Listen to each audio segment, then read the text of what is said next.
नमस्कार दोस्तों, स्वागत है मेरे खुद के चैनल ऑल एंड कॉम्बो में। मैं ऋषभ कुमार आपको इंट्रोड्यूस करा दूं। मैं संविधान पढ़ा रहा हूं, जिसमें कि मैंने 2 वीडियो खत्म कर रखे हैं। क्वेश्चन में आने वाले शब्दों के जंजाल को मैंने यहाँ सजोने की कोशिश की है। अगर आप इन शब्दों के जंजाल में आप भी फंसते हैं तो मेरी वीडियो को कृपया देखिए और कोशिश कीजिए, क्योंकि मैंने बहुत सारी चीज़ों को संजोते हुए ये वीडियो बना रहा हूँ। काफ़ी चीज़ों का मैंने मतलब एक प्रकार से देखा जाए तो 4-5 किताब हैं, उनका कॉम्बिनेशन बनाने की कोशिश की है और जो क्वेश्चन पूछे जाते हैं बार-बार, वहाँ पे मैं लिंक करता रहूँगा और मेरे हिसाब से थोड़ा पढ़ने की कोशिश की है। तो इसके लिए मैंने आपको स्टार्ट पॉइंट में ही बताया था कि इन चीज़ों को फॉलो करना है, इन चीज़ों को फॉलो क्या-क्या करना है। मैं एक बार आपके सामने जल्दी से रिपीट कर देता हूँ। अगली वीडियो में ऐसा कुछ नहीं बताऊँगा, क्योंकि मुझे तकरीबन 30-35 वीडियो डालनी है, जिसमें कि पूरा फुल डिटेल के साथ आपको पूरा संविधान पढ़ाना है। तो बताऊं जल्दी से आपको, ये 3 पॉइंट मैंने बताए थे, आपको की पॉइंट रहेंगे। अगर आप मेरा वीडियो पढ़ रहे हैं तो इन की पॉइंट को विशेष ध्यान रखिए। अगर नोट्स बनाए तो ये पेजेस रहता है, पेज में एक लाइन खींचिए छोटी सी, जिसमें कि अगर कुछ भी इम्प्लीटेशन होता है यहाँ लिख सकें। 1.5 स्पीड में आप वीडियो देखने की आदत में डालिए। कंपटीशन की जरूरत है, रिक्वायरमेंट आपकी है। अगर आपको फास्ट एंड बदलती हुए दौर में तेज चलना है तो सेकंड, मेरी वीडियो भी मैं तो कहता हूँ मेरी वीडियो भी 1.5 स्पीड में देखिए, आदत में डालिए। पहली बार समझ में नहीं आएगा, लेकिन धीरे धीरे समझ में आने लगेगा। तीसरी, red pen plus blue pen, red pen और green pen do not be used, ये आपको यूज नहीं करना है, क्योंकि आगे जाके ये कॉपी पे फैल जाता है और आप जो मेहनत करते हैं पूरी मेहनत बर्बाद हो जाती है। तो चलिए, ये तो की पॉइंट था छोटा सा। इससे पहले मैंने आपको कुछ चीज़ें बताई, आज मैं जो पढ़ाने वाला हूँ उसके थोड़ा सा देखिए। आज मैं आपको बताऊंगा संविधान सभा के बारे में। संविधान सभा प्लस प्रस्तावना। देखने में छोटे शब्द लगते हैं, जब तक आपको इनकी नॉलेज ठीक से नहीं होगी तब तक आप संविधान ठीक से नहीं पढ़ पाओगे। तो इसके अंदर बहुत चीजें समाई हुई हैं। तो चलिए धीरे धीरे करके स्टार्ट करते हैं। स्टार्ट करने से पहले 5 मिनट या 10 मिनट मुझे टाइम लगेगा प्रीवियस रिवीजन कराने के लिए। जो लोग नए आए हैं कृपया इन चीज़ों को देखिए और थोड़ा रिवीजन कोशिश करने की कोशिश कीजिए। जिन लोगों ने मेरे दोनों वीडियो देख रखे हैं वो फटाफट रिवीजन करेंगे। तो मैंने आपको फटाफट क्या क्या बताया था, 5 से 10 मिनट टाइम लगेगा। तो चलिए शुरू करते हैं। संविधान, मैंने आपको संविधान बताया था, शुरुआत यहीं से की थी। संविधान और राज्य व्यवस्था, इंग्लिश में तो आप जानती होंगे कॉन्स्टिट्यूशन और पॉलिटी। लोग पॉलिटी बोल देते हैं, कॉन्स्टिट्यूशन बोल देते हैं, लेकिन इनमें डिफरेंस होता है। संविधान सभा, जो शुरुआत में संविधान सभा बनी थी, ये थोड़ा सा इसको लगे, ये सैद्धांतिक पक्ष है। सैद्धांतिक पक्ष मैंने बताया था, ये इसको व्यवहारिक पक्ष बताया था। व्यवहारिक पक्ष, सैद्धांतिक पक्ष मैंने बताया था संविधान सभा के द्वारा जो भी चीजें स्टार्टिंग में रख दी गई, यानी कि जो आधारभूत संविधान की संरचना है, इनके बिना संविधान की आत्मा सारी खत्म हो जाएगी। अगर ये चीजें ना हो तो वो संविधान बनाया गया सैद्धांतिक तौर पे, उसको संविधान बोलते हैं। एंड उसके बाद राज्य व्यवस्था क्या होती है? राज्य व्यवस्था जो चीजें इनको बेस मानते हुए, मतलब इसकी आत्मा जो होती है इसको बेस मानते हुए जो इम्प्लीमेंटेशन की गई, मतलब संसद के नए नए कानून बनते हैं। वर्तमान में जो संसद के नए नए कानून बनते हैं, सुप्रीम कोर्ट के जो नए नए निर्णय रहते हैं, ये सब व्यवहारिक पक्ष में रखे जाते हैं। फुल डिटेल आगे पढ़िए। उसके बाद मैंने आपको बताया था संघात्मक और एकात्मक। संघात्मक क्या होता है, एकात्मक क्या होता है? मतलब दुनिया में जो पूरे विश्व है, विश्व में 2 तरीके से संविधान चल रहे हैं, संघात्मक और एकात्मक। संघात्मक के बारे में मैंने बताया था कि इसमें राज्य सूची और संघ सूची क्लियरली डिफाइन होता है। एकात्मक लक्षण वाला संविधान, इसमें राज्य सूची और संघ सूची का कोई विषय नहीं रहता है, ये एक ही में समाये होते हैं। जैसे एकल नागरिकता रहती है, ये इंग्लैंड से लिया गया है और ये आपका यूएसए से लिया गया है, क्योंकि वहां पर दोहरी नागरिकता रहती है। यूएसए में दोहरी नागरिकता, जिसमें कि राज्य की नागरिकता अलग, जैसे कैलिफोर्निया कोई अगर आदमी है या न्यूयॉर्क कोई आदमी, उसकी एक नागरिकता यहाँ की रहेगी, एक यूएसए की रहेगी। इस तरीके से फुल डिटेल मैंने बताई है संघात्मक के बारे में। एकात्मक के बारे में मैंने आपको बताया।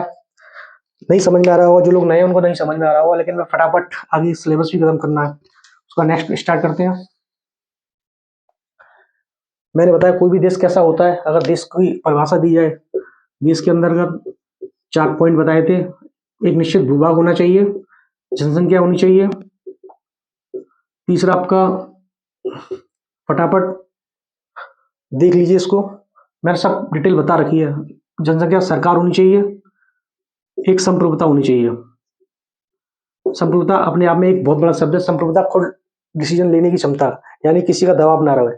इससे एक क्वेश्चन बनता है, जैसे कि भारत जो है यूनेस्को में सम्मिलित है, वर्ल्ड बैंक में सम्मिलित है, और IMF में, जो भी वैश्विक संगठन है, इन सब में भारत सम्मिलित है। तो भारत कहते हैं कि भारत एक संप्रभुता संपन्न, यानी कि खुद की डिसीजन लेने वाला, लेकिन अगर इसमें सम्मिलित होता है तो उनके हिसाब से चलना पड़ता है। तो क्या भारत को संप्रभुता संपन्न बोलेंगे? आप बताइए, सोच के बताइए, मैं वेट करता हूँ। आपके मन में आ रहा होगा इन चीज़ों को देख के, शायद सही हो, शायद ये गलत है, भारत पूर्ण रूप से संप्रभुता संपन्न नहीं है। तो ऐसी कोई बात नहीं, भारत अगर देखा जाए तो भारत जो है संप्रभुता संपन्न है। क्यों? इसका रीजन ये है कि यूनेस्को में या वर्ल्ड बैंक में जितने भी वैश्विक संगठन है, यहाँ कंपलसरी नहीं है इसमें सम्मिलित हुआ जाए। भारत जिसमें सम्मिलित जो होता है अपनी इच्छा से होता है, और अपनी इच्छा से बाहर जा सकता है। तो यहाँ पे जो प्रीवियस में डिसीजन जो लिया, प्रारंभिक में जो डिसीजन लिया है, ये भारत को संप्रभुता संपन्न बताने का एक जरिया पूर्ण रूप से बताता है। तो इसके बाद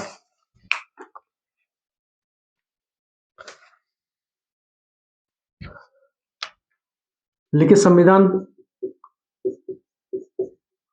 भारत का संविधान लिखित है, कुछ कठोर, कुछ लचीला संविधान है।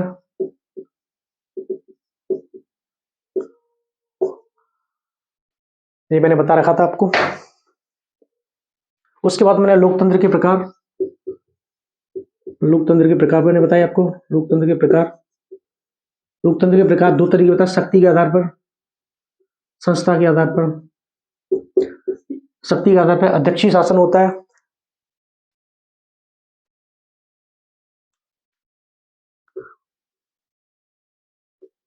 संसदीय शासन होता है।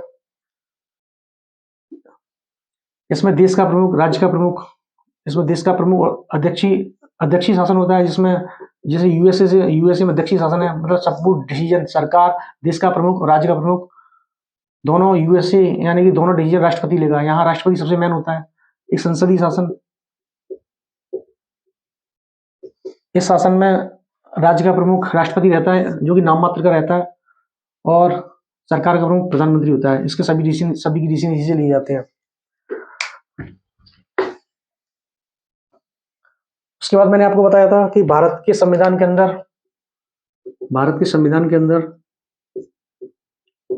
संघात्मक लक्षण कहाँ दिखाई देते हैं और एकात्मक लक्षण कहाँ दिखाई देते हैं।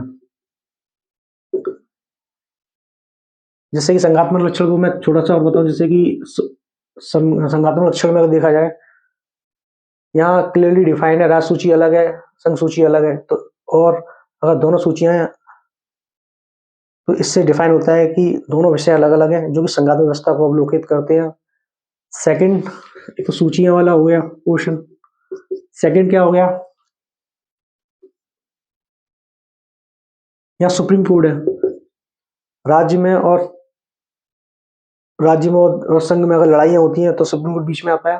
कोई विवाद में निर्णय देने का अधिकार सुप्रीम कोर्ट को होता है। ये भी संघात्मक लक्षण को दिखाता है। एकात्मक लक्षण को एकहरी नागरिकता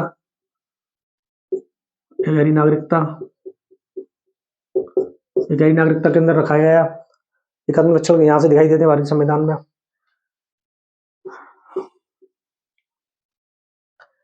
एकहरी नागरिकता। और राज्यपाल किसके लिए काम करता है? संघ के लिए काम करता है, संघ की हेल्प करता है।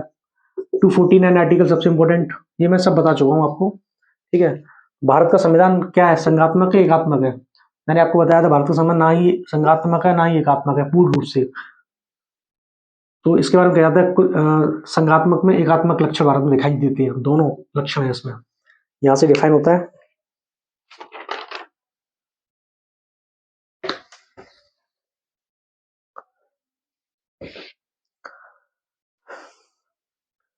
अब हम अपने मेन टॉपिक पे आते हैं, संविधान सभा के बारे में। संविधान सभा ऊपर लिखा हुआ है।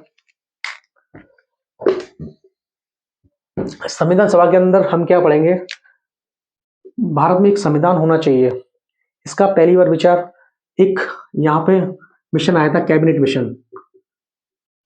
कैबिनेट मिशन मैं आपको बता रहा हूँ, ये भी क्या क्या पढ़ना है इसमें। कैबिनेट मिशन आया था, उसने अवलोकन किया कि भारत में एक संविधान बनना चाहिए और पूरी व्यवस्था किसी के माध्यम से होनी चाहिए। इसके लिए एक अंतरिम सरकार बनेगी, तो अंतरिम सरकार भी बनी। अंतरिम सरकार बनी जो कि संविधान बनने से पहले ये अंतरिम सरकार जो है पूरे देश के संविधान को चलाएगी, और इसने चलाया भी। इसके अंतर्गत बहुत सारे 6-7-8 विभाग बांटे गए, जैसे कैबिनेट मिशन, जैसे कि कैबिनेट मंत्री होते हैं, इसी तरीके से मोस्ट इम्पोर्टेंट संविधान के निर्माण के लिए संविधान सभा का गठन किया गया, तो उसके लिए प्रमुख पद यहाँ बांटे गए। उन पदों को आपको स्टैटिक में लिख लेना है, मैं यहाँ पे PDF डाल दूंगा डिस्क्रिप्शन में, इसको देख लीजिए। स्टैटिक भी आपको साथ में तैयार करके आना, आपको कॉपी में लिखना है ये सब चीजें।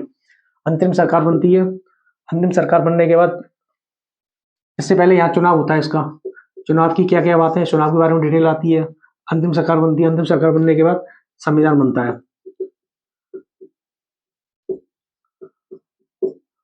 इसमें पूछा था कब बना, कब लागू किया गया, ये सब मैं फुल डिटेल बताता हूँ। तो चलिए शुरू करते हैं। सबसे पहले संविधान सभा के निर्माण के लिए कैबिनेट मिशन का आना।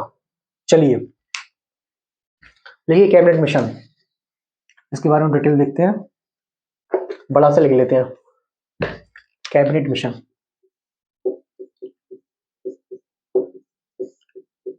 लिखेंगे आप अपनी कॉपी पे।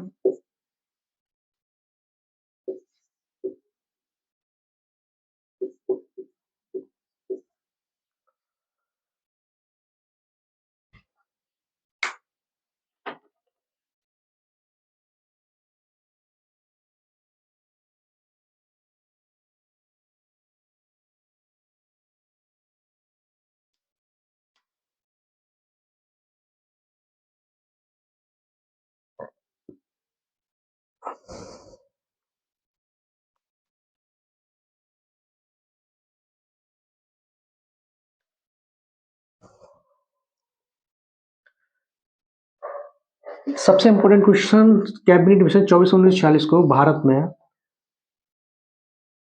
दिल्ली में पहली बार ये आया यहाँ पे। इसका उद्देश्य क्या था? इसका उद्देश्य था कि भारत में एक संविधान सभा का निर्माण किया जाए, जैसे कि डिमांड चल रही थी भारत में संविधान सभा की, तो संविधान सभा का निर्माण किया जाए भारत में। इसके लिए उन्होंने क्या किया, यहाँ भारत में पूरा अवलोकन किया, रिव्यू किया। उसके बाद अवलोकन करके बहुत सारी प्रक्रिया और प्रतिक्रिया लेके अपने देश में चले गए और कुछ रूपरेखा बना के सामने दी। वो रूपरेखा संविधान निर्माण में बहुत इंपॉर्टेंट रोल निभाती हैं।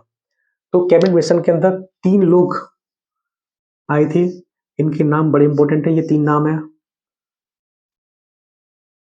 Stephen Cripps, Alexander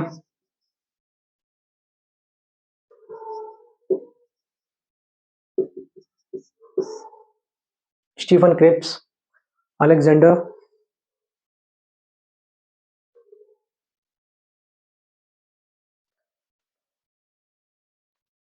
Pethick Lawrence.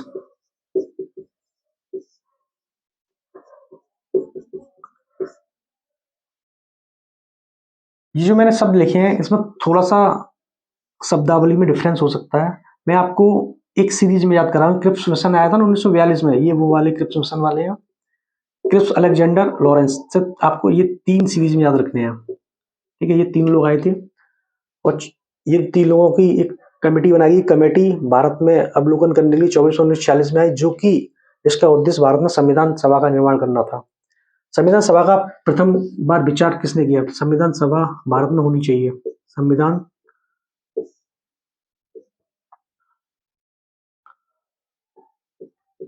संविधान सभा का पहली बार विचार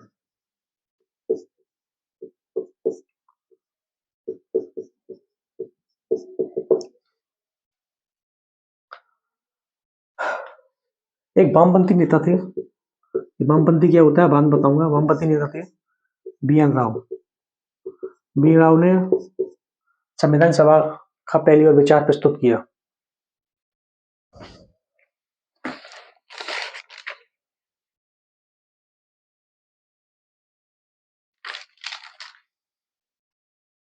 उन्नीस 34 ईस्वी में।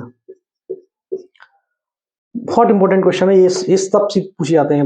संविधान कैबिनेट मिशन के तीनों लोगों के नाम, Stephen Cripps, Alexander Pethick Lawrence. उसके बाद संविधान सभा का विचार सबसे पहले किसने प्रस्तुत किया? BN राव ने किया 1934 में। वामपंथी नेता थे ये। उसके बाद 24/1946 को भारत में ये दिल्ली में आई। इसकी कैलकुलेशन इसने कैलकुलेशन की। कैलकुलेशन के हिसाब से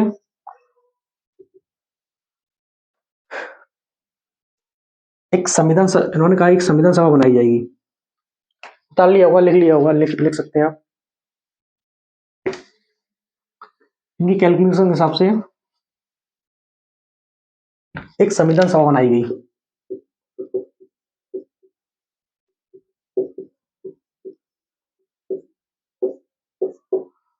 संविधान सभा में संविधान सभा भारत बनाई क्योंकि इसका काम क्या था? संविधान निर्माण।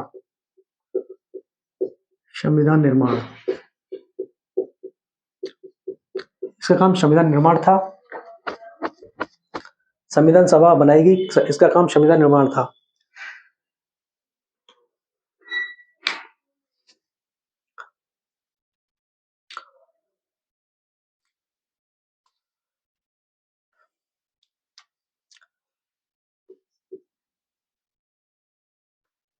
इसमें क्या किया गया? संविधान सभा में संविधान निर्माण करना था। इसके जो मेंबर थे, इसके जो सदस्य थे, सदस्य का चुनाव कैसे होगा? सदस्य चुनाव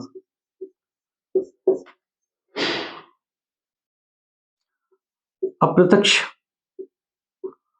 बहुमत से होगा।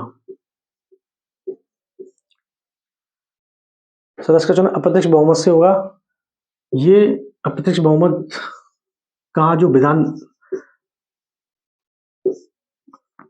विधानसभा के सदस्य बनाए जाएंगे। ये संविधान इन सदस्य का चुनाव विधानसभा के जो सदस्य बनाए जाएंगे वो अप्रत्यक्ष बहुमत से चुने जाएंगे।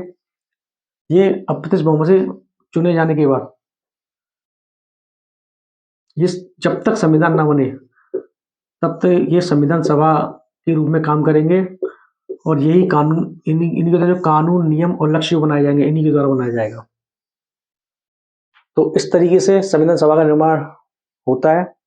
अब इसके बारे में भी फुल डिटेल देखते हैं। जो सदस्य का चुनाव है कैसे होता है? सदस्य का चुनाव 10 लाख के ऊपर, ये सब आता होगा आपको, 10 लाख के ऊपर एक व्यक्ति को चुना जाएगा। अप्रत्यक्ष बहुमत रहेगा। इसको एकल संक्रमण प्रणाली बोलते हैं। अप्रत्यक्ष बहुमत में एक अप्रत्यक्ष बहुमत रहता है। इसमें अप्रत्यक्ष बहुमत कौन देगा? एक तो शैक्षिक वर्ग वाले, शैक्षिक आधार, एक पूंजी आधार यानी कि जिसके पास पैसे रहेंगे, जो अमीर धनी लोग रहेंगे, ये धनी लोग इसमें वोट डाल सकते हैं। शैक्षिक जो शिक्षित वर्ग है वो इसमें डाल सकते हैं। तब एक भारत के लोकतंत्र की स्थापना की जाएगी, लोकतांत्रिक राज्य की स्थापना की जाएगी।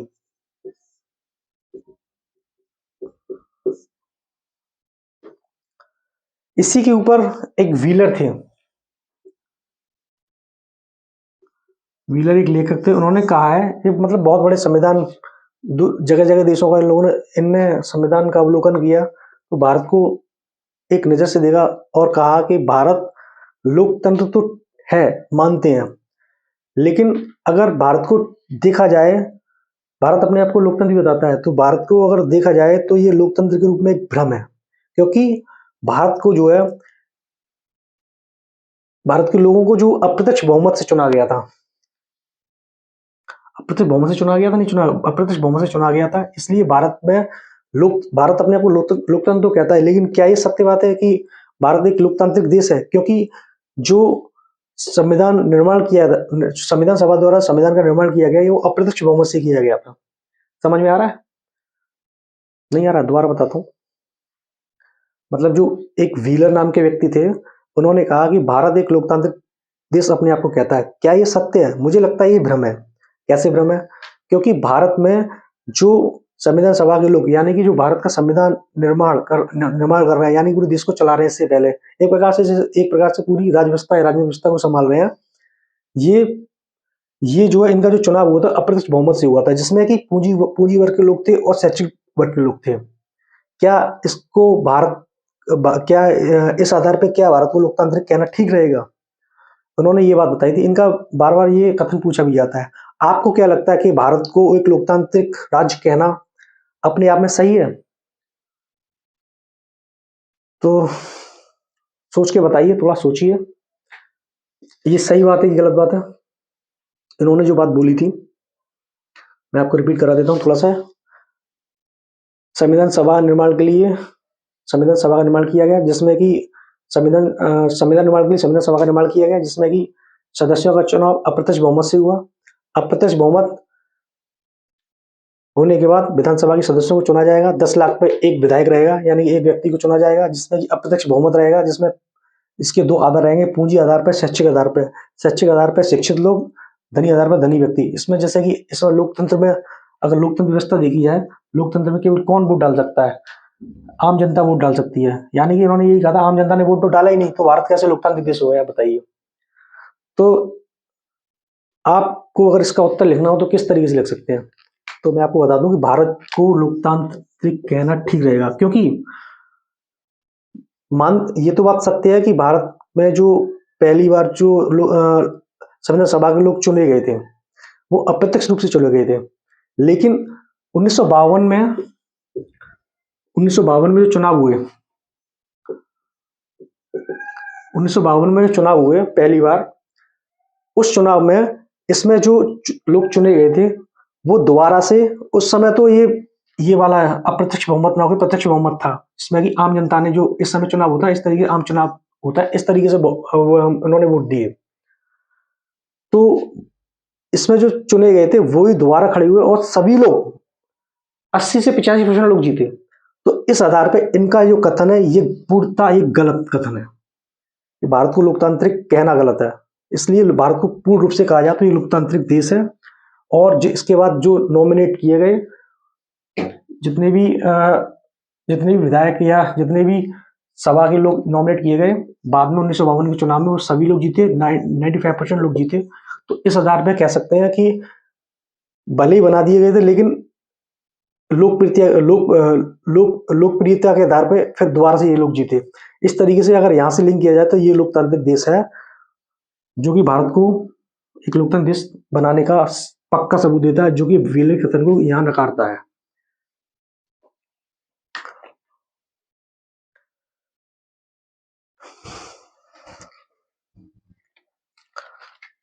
समझ में आ गया होगा आपके? अब लिखिए।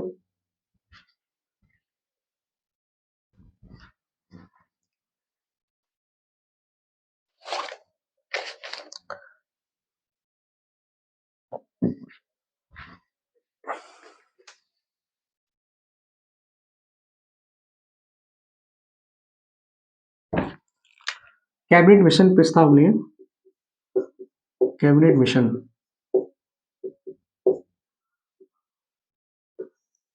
दो ग्रुप बांटे। मतलब किस तरीके से, थोड़ा ये बताना जरूरी है, ये कभी कभी पूछ लेते हैं आप। हिंदू, 3 ग्रुप, मुस्लिम, हिंदू बाहुल क्षेत्र, मुस्लिम बाहुल क्षेत्र, अन्य।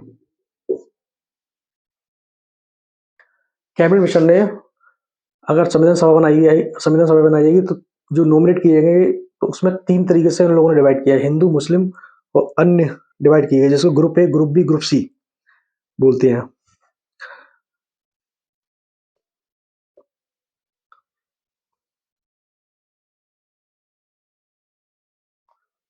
अन्य के अंदर सबसे यहाँ पे जो सांप्रदायिक दंगे होते थे, सांप्रदायिक दंगे ज्यादातर बंगाल में और असम, इस श्रेणी को बांटा गया ग्रुप सी में। ठीक है, मुस्लिम इसमें सिंध, पाकिस्तान के एरिया, सिंध, बलूचिस्तान, इस तरीके से सिंध, बलूचिस्तान, पाकिस्तान का कुछ एरिया, इस तरीके यहाँ बांटा गया। हिंदू बाहुल क्षेत्र में पूरा भारत, ये तो आप समझ रहे होंगे। इस तरीके से कैबिनेट मिशन ने इसको बांटा गया। तो टोटल यहाँ पे आपकी कितनी सीटें हैं? 389 मेंबर यहां से चुने जाएंगे। 389 मेंबर चुने जाएंगे, जिसमें कि उन्होंने कहा कि 3 क्षेत्रों में बांट देते हैं हम संविधान बनाने के लिए, हिंदू, मुस्लिम, मतलब group A, group B, group C, इन 3 में उन्होंने डिवाइड कर दिया। और यहाँ से कुल मिलाकर अपनी भाषा में बताऊं कि तीन जगह डिवाइड कर दी, group A, group B, group C में डाल दिए। तो यहाँ से जो है 389 सदस्य चुने जाएंगे, जिसमें कि 292 प्लस 4 प्लस 93 निर्वाचित किए जाएंगे।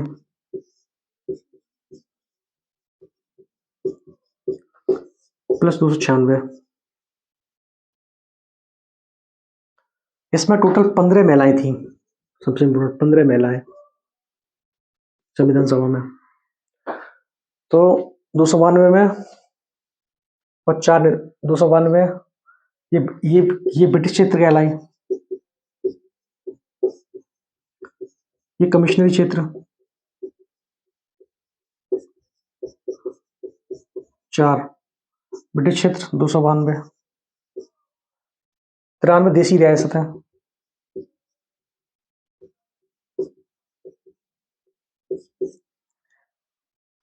इस तरीके डिवाइड किया गया था। 292 निर्वाचित किए जाएंगे, और ये भी निर्वाचित किए, ये देसी रियासत है, ये मनोनीत किए जाएंगे।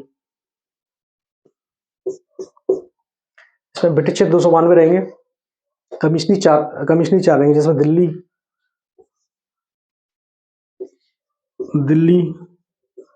कुर्ग, मैं लिख लीजिए, मैं आपको उसके बाद बताऊंगा ठीक डिटेल से। दिल्ली, कुर्ग, अजमेर,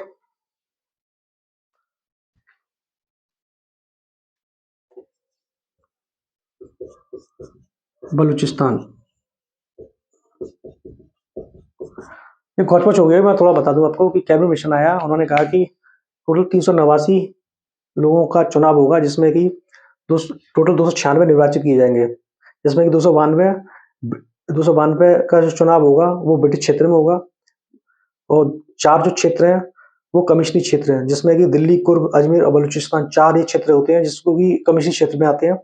देसी रियासतों को अधिकार होगा अपने आने या न जाने का। तो टोटल मिला के यहाँ पे चुनाव होता है। चुनाव होने के बाद कौन जीतता है इसमें पता होगा आपको, सोचिए।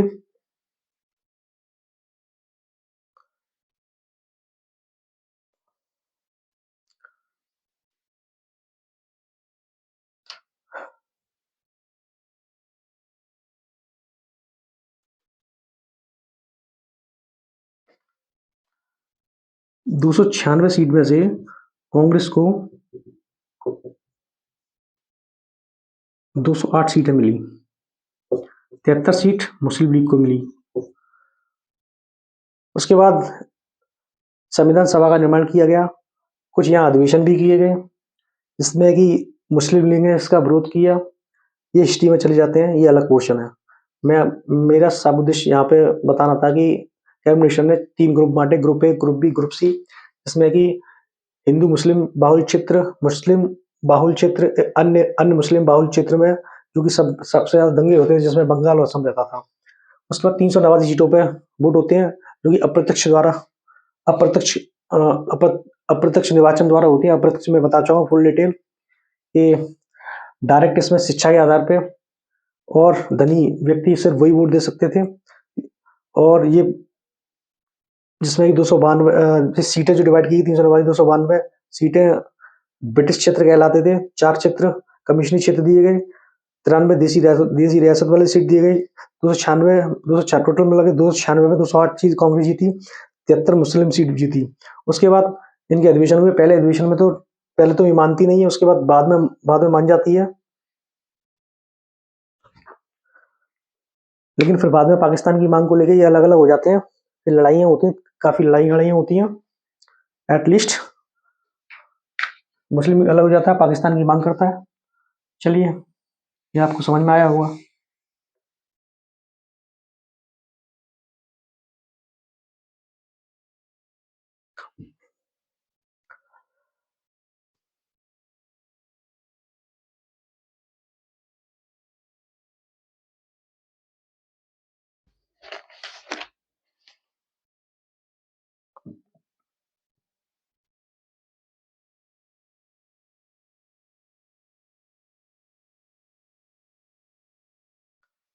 इसके बाद संविधान सभा बन जाती है।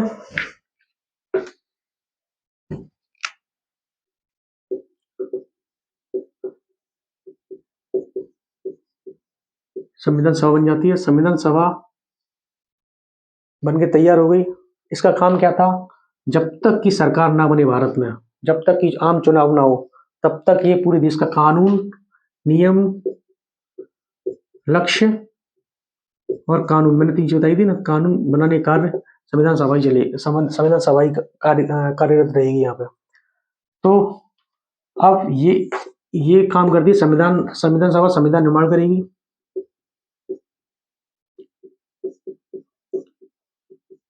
संविधान निर्माण को लेकर इनकी बैठकें होती हैं। पहली बैठक 9 दिसंबर 1946 को होती है, फिर 11 दिसंबर 1946 को होती है, फिर 13 दिसंबर 1946 को होती है। इन बैठकों में क्या क्या हुआ? पहली बैठक अस्थायी बैठक थी।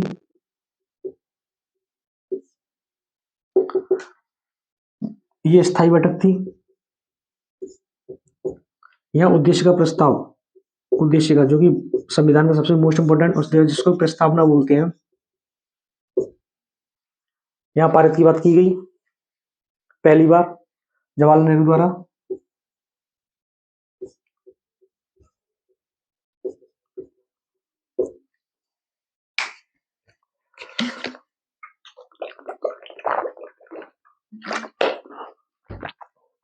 लिखिए,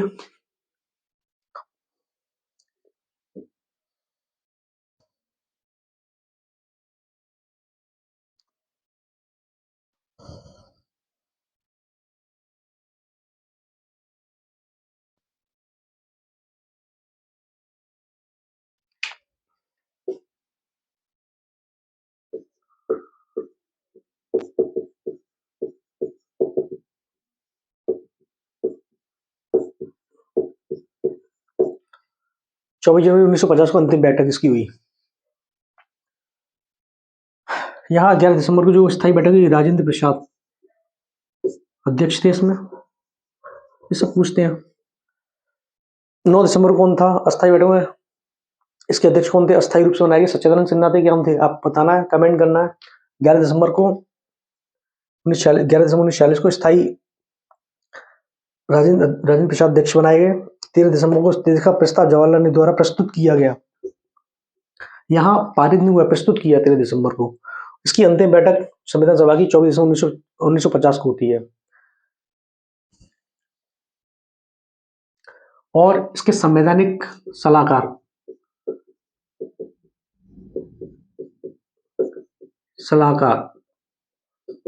बी एन राव को बनाया गया।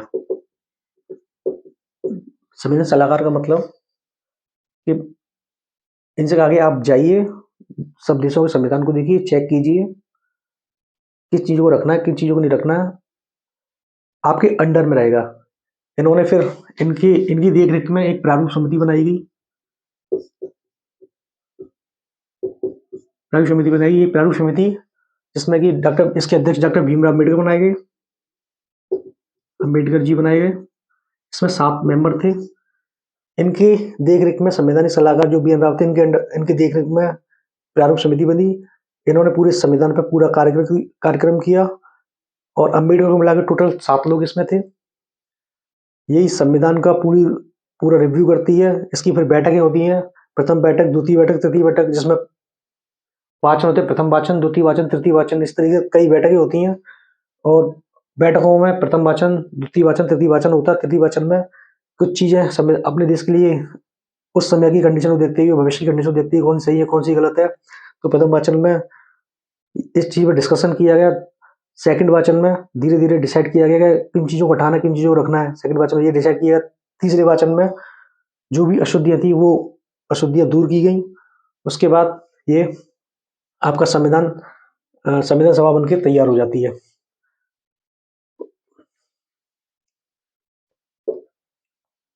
संविधान सभा बनकर तैयार होती है, उसके बाद संविधान का निर्माण कर लेती है। अब लिखिए इसको, समझ में आ रहा होगा ना। काफी इंटरव्यू है, लेकिन बहुत सारे क्वेश्चन यहाँ से आते हैं। इन चीजों पे आपको ध्यान रखना है।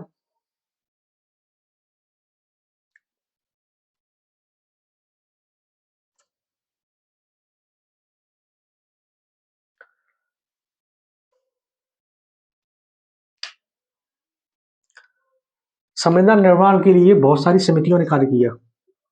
समितियां, जिसमें कि संघ समिति होती है, इसमें की समितियां होती है, संघ समिति, संघीय समिति,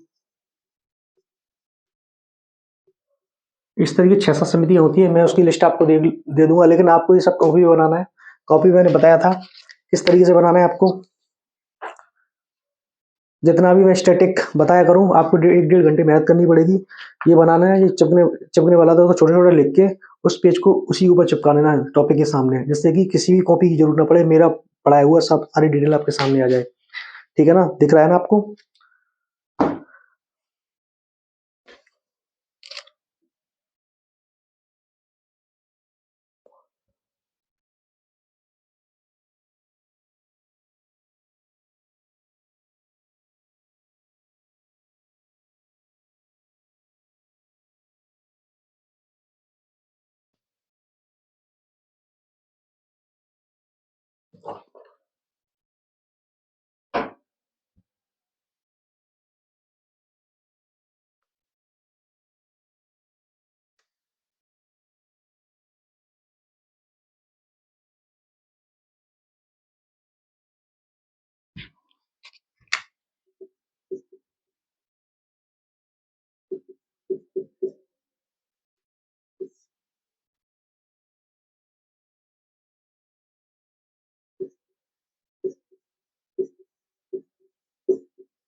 ओम।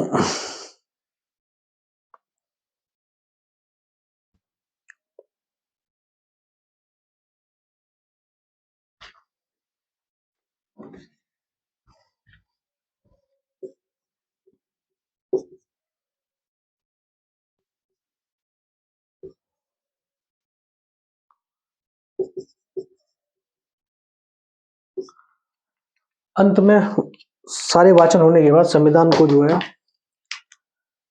3 शब्द आते हैं, तीनों शब्द से खेलता है। ठीक है, 26 नवंबर 1949 को संविधान को अंगीकृत किया गया या अधिनियमित किया गया, स्वीकृत किया गया। तीनों शब्दों से खेलेगा। ये तीनों शब्द आपको लिख लेने हैं। उसके बाद 1949 को बताया। और अगर ये क्वेश्चन पूछता है कि संविधान का निर्माण पूर्ण संविधान निर्माण या लागू किया गया 26 जनवरी 1950 को, ठीक पता है बस। इनमें कभी कंफ्यूजन मत होना, इन चीजों को देखना। ये तीन ही शब्दों का वो अवलोकन करेगा, इन तीनों को लिखेगा। ठीक है। तो शब्दों का मैं थोड़ा ऑपरेशन कर रहा हूँ, आप इसको देखिए, लिखिए इसको।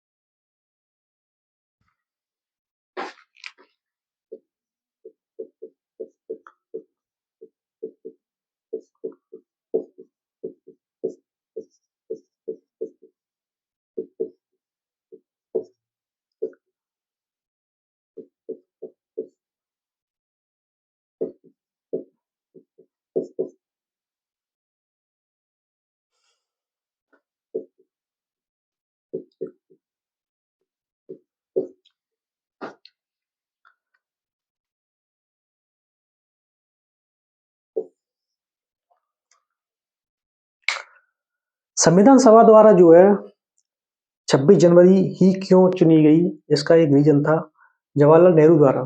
ये जहां जवाहरलाल नेहरू है,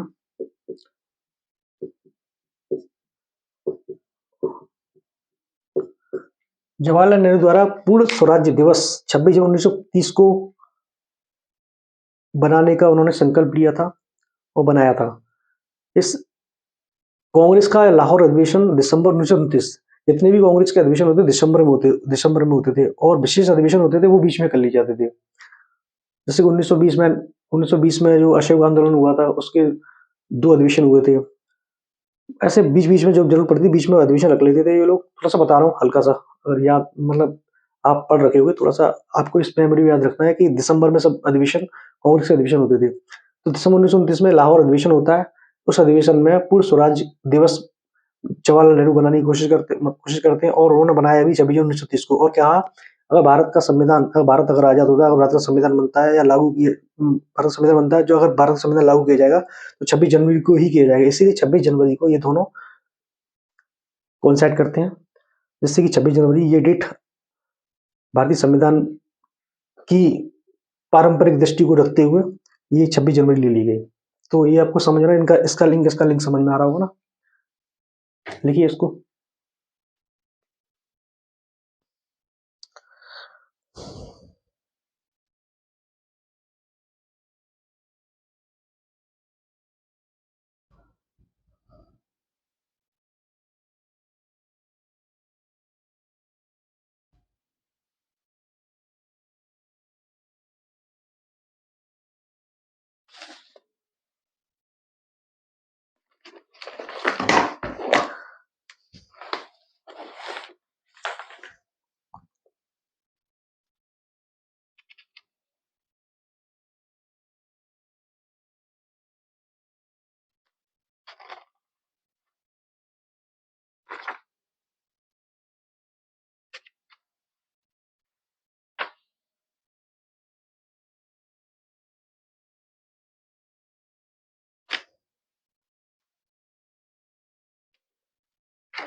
अब अपने मेन टॉपिक चलते हैं, उद्देश्य का, जो कि सबसे इंपॉर्टेंट टॉपिक है।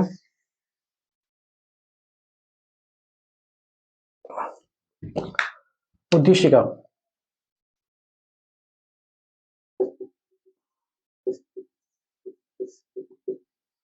एक बार रिपीट करता हूँ। उद्देश्य का जिसको प्रस्तावना प्रस्तावना भी कहते हैं, इसका मतलब होता है दर्शन करना।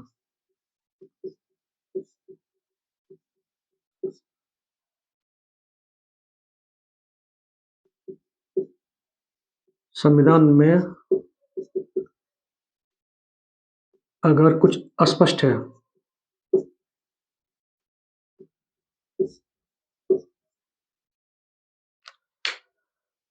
थोड़ा सा इसके बारे में बताऊं क्या प्रस्तावना उद्देश्य का मतलब क्या होता है। कहते हैं ना, एक गागर में सागर। संविधान जो बनाया गया, इतनी पेजों में बनाया गया, मतलब कुछ व्यवहारिक नेचर में देखा जाए, वर्तमान समय को देखा जाए तो कुछ ऐसी चीजें आती हैं जो कि शायद संविधान के अंदर चीजें नहीं मिलती हैं। तो इसलिए यहाँ पे उद्देश्य का प्रस्तावना लाई गई, मतलब एक प्रकार गागर में सागर, यानी कि उसकी थीम क्या है, संविधान की थीम क्या है, क्या बताना है, क्या नहीं है, मतलब किस चीज पे कंसंट्रेट किया गया संविधान के अंदर। और कोई भी अपूर्ण बात अगर संविधान के अंदर रहती है तो यहाँ प्रस्तावना को देख के पूरी डिटेल जान लेना। जैसे कोई पैराग्राफ, जैसे कोई आपने हिंदी में जब आप एग्जाम देते होगे तो एक पैराग्राफ हिंदी का आता है तो पूछता है इसकी थीम क्या है। इसी तरीके थीम पूरा निचोड़ निचोड़ जो बताता है वो इसका प्रस्तावना बताती है। ठीक है, प्रस्तावना के बारे में क्या है, 13 दिसंबर 1946, 22 जनवरी 1947 कहा गया, लागू की गई। 13 दिसंबर 1946 को प्रस्तावना भारतीय संविधान में होनी चाहिए, जवाहरलाल नेहरू ने इसका प्रस्ताव रखने का सुझाव दिया। 22 जनवरी 1947 को इसको लागू कर दिया गया। ठीक है, तो इसको लिखिए।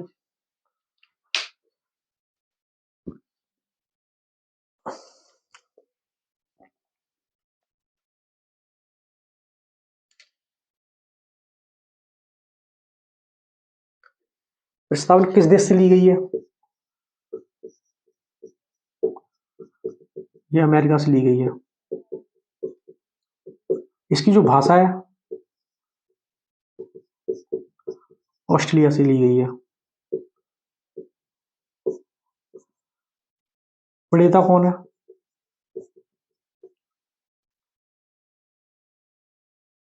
जवाहरलाल नेहरू। थोड़ा रिपीट कर दूं, भारत में उद्देश्य या प्रस्तावना होनी चाहिए, इसके बारे में प्रस्ताव 13 दिसंबर 1946 को जवाहरलाल नेहरू ने लाया, जो कि फिफ्थ शायद उसकी बैठक थी, उसमें लाया गया। शायद ये एमपीपीसीएस में क्वेश्चन पूछा गया था कि संविधान सभा का प्रस्ताव, उद्देश्य का प्रस्तावना का प्रस्ताव कौन सी बैठक में लाया गया। पांचवी बैठक थी शायद, ये देख लेना आप, एक बार चेक कर लेना, लेकिन हाँ मैं श्योर हूँ शायद पांचवी बैठक थी। उसके 22 जनवरी 1947 को इसको लागू कर दिया गया। लागू करने के बाद 22 जनवरी 1947 लागू कर दिया गया। इसके बारे में अगर देखा जाए उद्देश्य के बारे में, ये किस देश से ली गई है, अमेरिका से ली गई है। इसकी जो भाषा है, भाषा की जो रचना है या भाषा की लैंग्वेज की स्क्रिप्ट क्या है, ये आपकी ऑस्ट्रेलिया से लिया गया है। इसके प्रणेता कौन है, जवाहरलाल नेहरू है। ये आप लिख लीजिए, कभी पूछ सकता है इसके बारे में।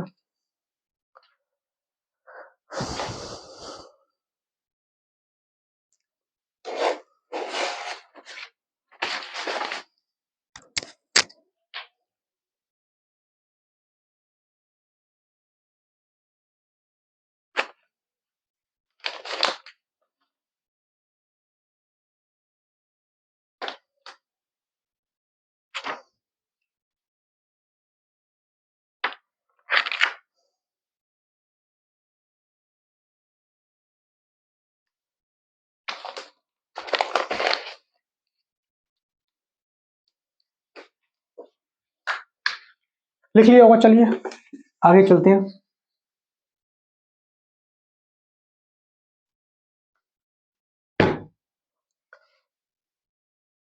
संविधान सभा निर्माण,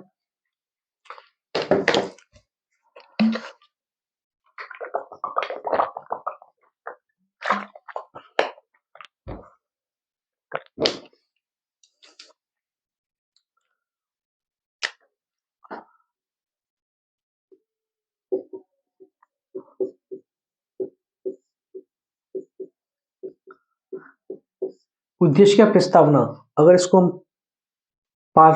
पार्सली तोड़ते चले जाएं तो संभवतः ये तीन बिंदुओं को केंद्रित करती है। ये तीन बिंदु कौन कौन सी हैं, चलिए इस पे आइए चर्चा करते हैं।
लिखिए उद्देशिका की प्रस्तावना।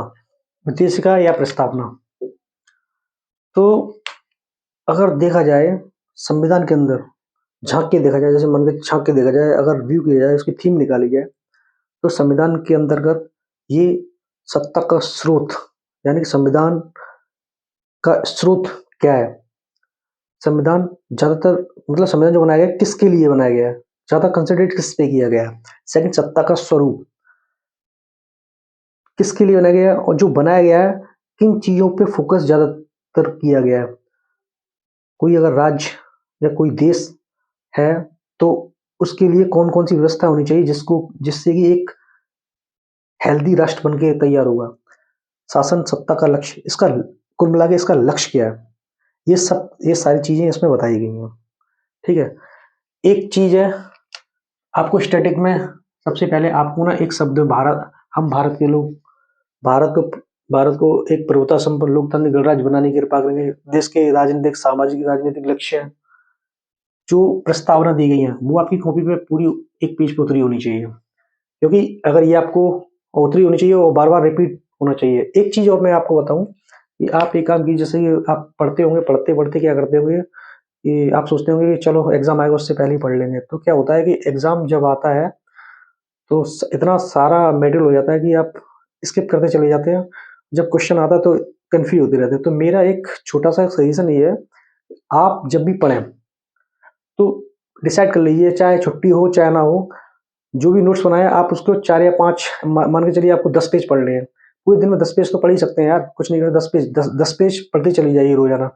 आप देखेंगे देखेंगे मान के चलिए 200 पेज या 300 पेज भी होते हैं ना, तो 10 इंटू 300, 30 दिन, 1 महीने के अंदर पूरा आपको सब्जेक्ट कितनी बार रिपीट हो जाते हैं। और ऐसे कितने महीने कंपटीशन में जाने, कितने महीने आते हैं, कितने महीने चले जाते हैं। ट्राई करके देखिए, अगर सही हूँ तो शायद अगर आपको अच्छा लगे। इसको बोलते हैं, जो मैं बता रहा हूँ इसको बोलते हैं एटम थ्योरी।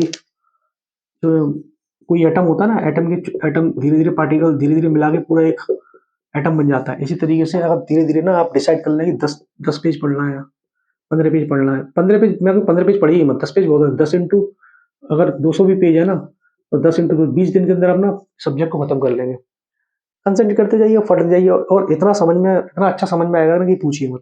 ठीक है, तो चलिए, उद्देश्य का क्या है, सत्ता का स्रोत क्या है, जनता। सत्ता का स्वरूप संपूर्ण प्रभुता संपन्न समाजवादी पंथ निरपेक्ष लोकतांत्रिक गणराज्य, इसके बारे में पूछा जाता है। ये पंथ, समाजवादी पंथ निरपेक्ष राज्य जो है 42वें संविधान संशोधन में जोड़ा गया था। 42वें संविधान संशोधन, जो नए बच्चे होते हैं वो काफी 42वें संविधान संशोधन, आ रहा है क्या, नहीं आ रहा है, आ रहा होगा, चलो मैं थोड़ा ऊपर लिखता हूँ इसको, नहीं आ रहा होगा शायद। 42वें संविधान संशोधन, चलो मैं चेक करता हूँ आ रहा है कि नहीं आ रहा।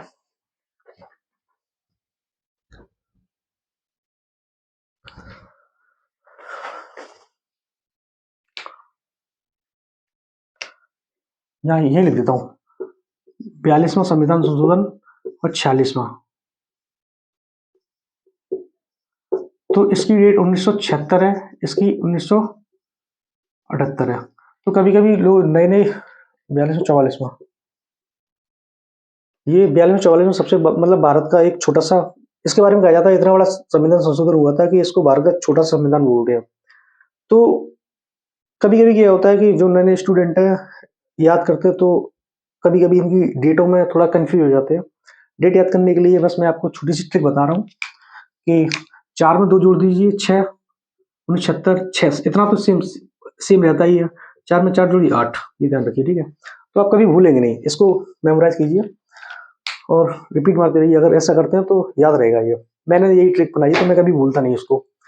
उसके बाद 42 में उसके बाद ये समाजी पंथ निरपेक्ष। अच्छा, तो जो संविधान बना था, जब संविधान बना था तो संविधान बना था तो उसमें ये जो 2 शब्द नहीं थे, समाजवादी पंथ निरपेक्ष राज।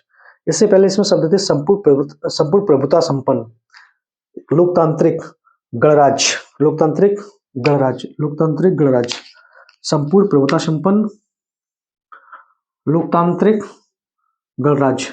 ये यूपीएससी में क्वेश्चन पूछा था कि भारत का जो फ्रेश संविधान बना था उसमें कौन से शब्द नहीं थे, या या, या कौन से शब्द थे शुरुआत में।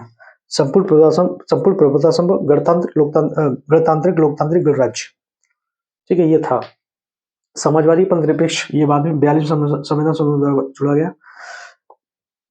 समाजवादी इसमें समाजवादी पंथ निरपेक्ष, इस शब्द जुड़ने का मतलब क्या है। ये शब्द अगर जुड़ गया तो इसने ना पूरे संविधान की रूपरेखा ही चेंज कर दी।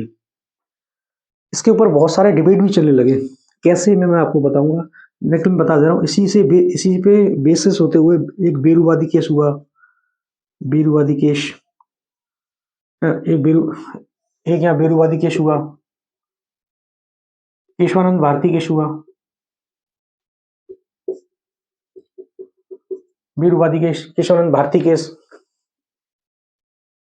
शंकरी प्रसाद, मिनरवा मिल केस। ये 4-5 केस है, बहुत इंपॉर्टेंट केस है, काफी वो जाते हैं, जिसमें केशवानंद भारती केस 1973 वाला ये सबसे ज्यादा पूछा जाता है। इसको कंसंट्रेट करना है, लिखना नहीं इसको, मैं आगे बताऊंगा इसके बारे में डिटेल। बस आपको बस थोड़ा सा ये जो मैंने बताया आपको ये उतार लेना है। 42वां संविधान संशोधन, ये इसको टिक मार लेना, यहाँ पे ये नीचे बना लेना इस तरीके से। सत्ता का स्वरूप, सत्ता का स्रोत, सामाजिक आर्थिक राजनीतिक न्याय दिलाना।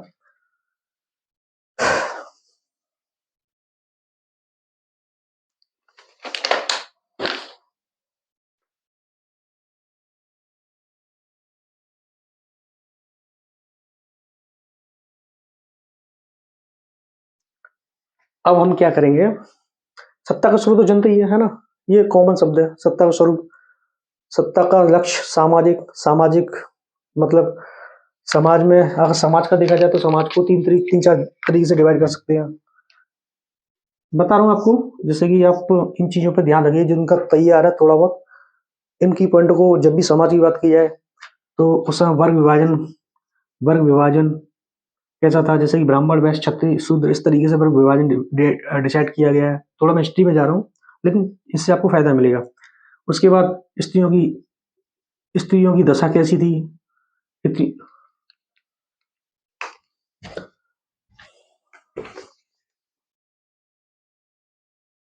सामाजिक आर्थिक, सामाजिक की बात करें, सामाजिक स्त्रियों स्त्रियों की दिशा, स्त्रियों की दशा, दशा ये आकलन करना। सेकंड, समाज कितने भाग में डिवाइड है, स्त्री दशा कैसी, समाज कितने भाग में डिवाइड है।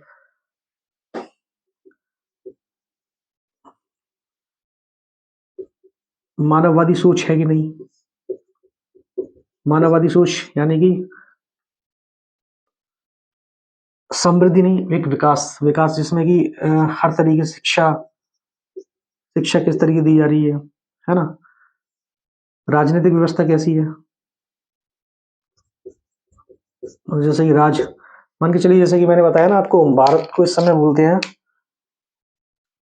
संपूर्ण प्रभुता संपन्न समाजवादी पंथ निरपेक्ष लोकतांत्रिक गणराज्य, ऐसे बोलते हैं।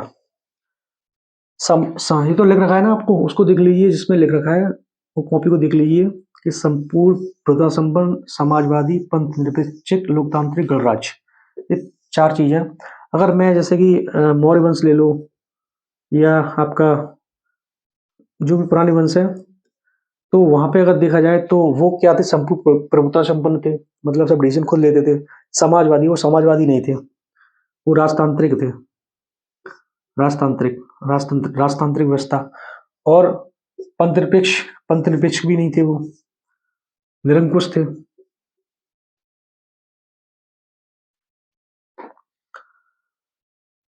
संपूर्ण प्रभुता संपन्न निरंकुश राजतंत्र गणराज्य थे वो उस समय। ठीक है, इंटरनल ईयर में थोड़ा सा ये है कि आपको ना एक दूसरे में लिंक करते चले जाओगे तो थोड़ा अच्छी तरीके समझ में आ जाएगा, मैं इसलिए आपको ये सब चीजें बता रहा हूँ। ठीक है, तो ज्यादा अंदर घुसना नहीं है। अब हम बात करते हैं, एक एक की पॉइंट को हम लेंगे। सबसे सबसे पहले हम एक पॉइंट को लेते हैं, सत्ता के स्रोत में समाजवादी, समाजवाद, समाजवाद यानी कि समाज के हर व्यक्ति का उत्थान, वंचित वर्गों का उत्थान।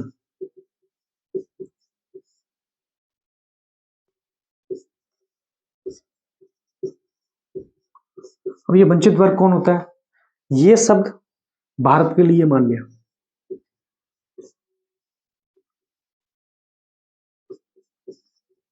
कैसे, इसकी विचारधारा है, जैसे कि एक कार्ल मार्क्स थे,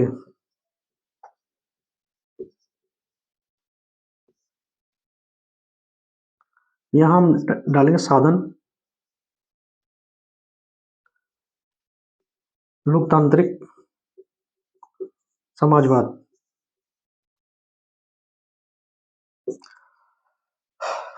कार्ल मार्क्स, तो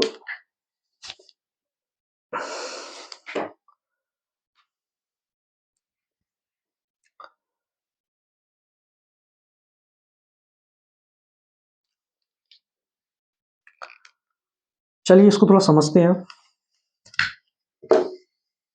समाजवाद शब्द को मैं आपको उजागर करता हूं। कार्ल मार्क्स थे ना, क्या वो जो औद्योगिक क्रांति हुई थी इंग्लैंड में, औद्योगिक क्रांति, विश्व में औद्योगिक क्रांति हुई थी तकरीबन 1757 के बाद, प्रथम औद्योगिक क्रांति हुई थी। प्रथम औद्योगिक क्रांति में क्या हुआ, मजदूर ना बहुत बहुत कार्य करते थे, एक प्रकार से प्रोडक्शन बहुत ज्यादा हो रहा था, प्रोडक्शन बहुत ज्यादा होने के लिए डिमांड बहुत ज्यादा बढ़ गई थी, तो मजदूर दिन रात काम करते रहते थे। तो एक पूंजीवादी वर्ग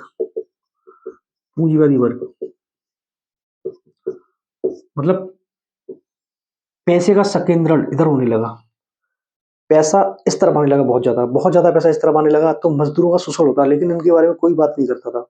दिन रात काम कराया जाता, 24 घंटे में तकरीबन 16 घंटे काम कराते थे। 16 घंटे से क्या पता किसी दिन 18 घंटे, 48 घंटे, 2-2 दिन तक ये लोग नहीं जा रहे हैं, दिन रात काम कर रहे हैं, कोई पैसा नहीं मिल रहा है, ना तो उनकी कोई सामाजिक सुरक्षा है, ना कोई सामाजिक सुरक्षा। इस समय कोई भी लेबर है तो अगर कुछ उसका घटित होता है तो उनके लिए नई नई स्कीम है, उनके लिए अलग अलग से वेतन की व्यवस्था है, हर कुछ होता है, उनके लिए हेल्थ कार्ड भी है, उनके लिए मुआवजा भी है, ये सामाजिक सुरक्षा बोलते हैं, जो कि भारत सरकार इस पर बहुत कंसंट्रेट कर रही है।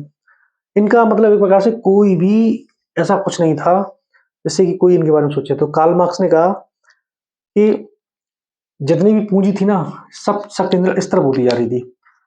तो कार्ल मार्क्स ने एक समाजवादी विचारधारा का विचार दिया।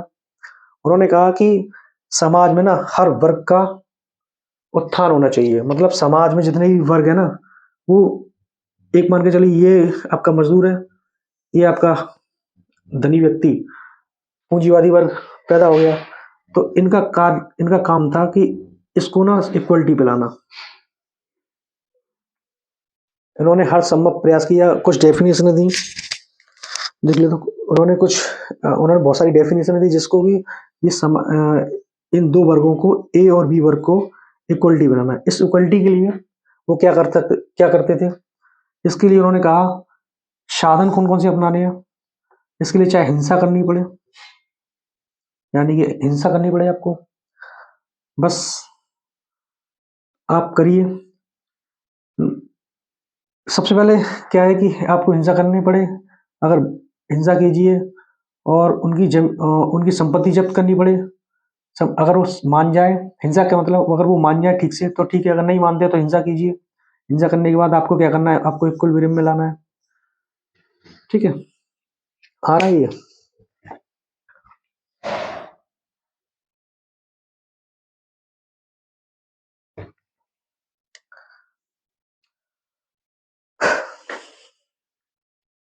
एक बड़ा वर्ग एक छोटा वर्ग, ठीक है, इसको हम बराबर लाना है। इसके लिए साधन कौन कौन से रहेंगे, हिंसा, हिंसा करें तब हिंसा करें, हो सकता है हिंसा कर सकते हैं। और उत्पादन के साधन पर कंट्रोल करो, साधन पर नियंत्रण। जो भी उत्पादन, जहां से उत्पादन हो रहा है, मजदूर उन पे स्वयं कंसंट्रेट कीजिए और उन पे सरकार इन उत्पादन साधन पे कंट्रोल कर रही, और कंट्रोल करने के बाद इनको बांट दे आपस में, जिससे कि ये दोनों इक्विलिब्रियम में हो जाए, यानी कि दोनों बराबर हो जाए। उत्पादन के साधन पर कंट्रोल करना, हिंसा, उत्पादन के साधन पर कंट्रोल करना।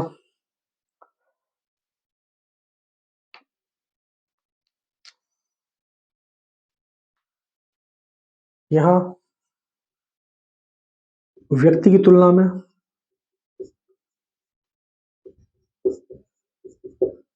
समाज को ज्यादा महत्व देना।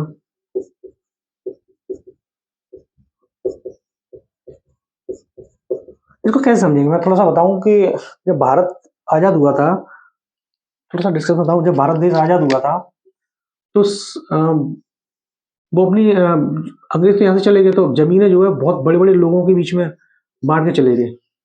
मतलब कुछ कौन सी वर्ग थे, आपके जो साहूकार वर्ग थे ना, साहूकार वर्ग पे बहुत सारी जमीनें थी। तो सरकार ने क्या किया, सरकार ने समाजवाद को लेते हुए, समाजवाद की प्रतिज्ञा लेते हुए इन जमीनों को इन जमीनों को छोटे छोटे लोगों में बंटवा दिया। जैसे कि जो पट्टा मिला ना लोगों को, पट्टा यही सब निकला। बाकी मैं आगे बताऊंगा, फुल डिटेल में बता दे रहा हूँ। मतलब अंग्रेज चले गए यहाँ से, बहुत सारे लोगों के बीच जमीन को बांट गए। बांटने के बाद ये हुआ कि ये तो जमीन बढ़ गई। बांटने के बाद ये हुआ कि लोगों को इक्विलिब्रियम में, यानी कि ये इस तरीके से वर्क थे ना, इसको बराबर इस तरीके से इक्विलिब्रियम में लाया जाए, इक्विलिब्रियम में लाने की कोशिश की गई। लेकिन भारत तो भारत है, तो क्या हुआ कि सरकार से पूछा, सरकार ने कहा कि अपना पूरा डेटा दीजिए। भाषा में डेटा सब दिया, लेकिन उन्होंने डेटा सिर्फ वो दिया जो बंजर भूमि था। बंजर भूमि का डेटा उन्होंने ज्यादा दिखाया और कहा कि इस भूमि को हम दे देंगे। तो ये लोग बंजर भूमि को दे दिए। उसके बाद धीरे धीरे ये बंजर भूमि उपजाऊ भूमि बनाई गई है। शायद 50-60 साल हुए हैं। तो यहाँ ये बंजर भूमि को एक प्रकार से सही तरीके से कृषि योग्य बना दिया गया। मतलब ये कॉन्सेप्ट यहीं से निकल के आया था। ये अलग कॉन्सेप्ट है आपका समाजवाद वाला, कार्ल मार्क्स। ज्यादा हो गया, चलो मैं बताता हूँ आपको। सत्ता के शुरू में समाजवादी व्यवस्था को लेकर चलते। समाजवादी व्यवस्था का मतलब होता है समाज के हर वर्ग का उत्थान। इस समय जो औद्योगिक क्रांति थी 1757 के प्लस में, जिसमें उद्योगों का जो सबसे ज्यादा उत्पादन हो रहा था, उस उत्पादन में मजदूर वर्गों का बहुत ज्यादा शोषण हो रहा था। इसमें कि दो वर्ग पनप रहे थे, एक तो मजदूर वर्ग, एक पूंजीवादी वर्ग। इनका कोई ध्यान नहीं रखा जाता, ना तो इनको सुरक्षा थी, ना तो इनको बीमा था, ना तो इनकी कोई देख रेख थी। दिन भर काम कराया जाता था, लेकिन सबसे ज्यादा रोल उत्पादन सबसे ज्यादा यही कर रहे। तो इसको ध्यान में रखते हुए कार्ल मार्क्स ने एक थ्योरी दी।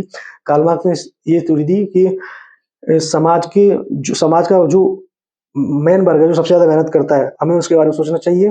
तो इसके लिए सरकार से कहा कि आप ना संसाधन, जितने भी साधन है, उत्पादन के साधन तीन होते हैं, भूमि, पूंजी और भूमि पूंजी और ब्याज, ये जो एक प्रकार से भूमि भूमि और पूंजी, भूमि पूंजी पे आप कंट्रोल कीजिए और लोगों के बीच बराबर बांटे, जिससे कि सब लोग समानता आ जाए, मतलब सब लोग समान समान तरीके से आ जाए। इसके लिए इसकी दो चार थीमें थी, जैसे कि एक, अ, अगर इसके लिए अगर वो सोशल जो पूंजीवादी वर्ग मानता है तो ठीक है, अगर नहीं मानता है इसके लिए आप हिंसा अपनाइए और उसके उत्पादन पर कंट्रोल कर लीजिए। और इसकी मेन उद्देश्य समाजवादी का मेन थी वो है व्यक्ति की तुलना में समाज में ज्यादा महत्व देना। ठीक है, अब तो समझ में आ गया होगा ना आपके।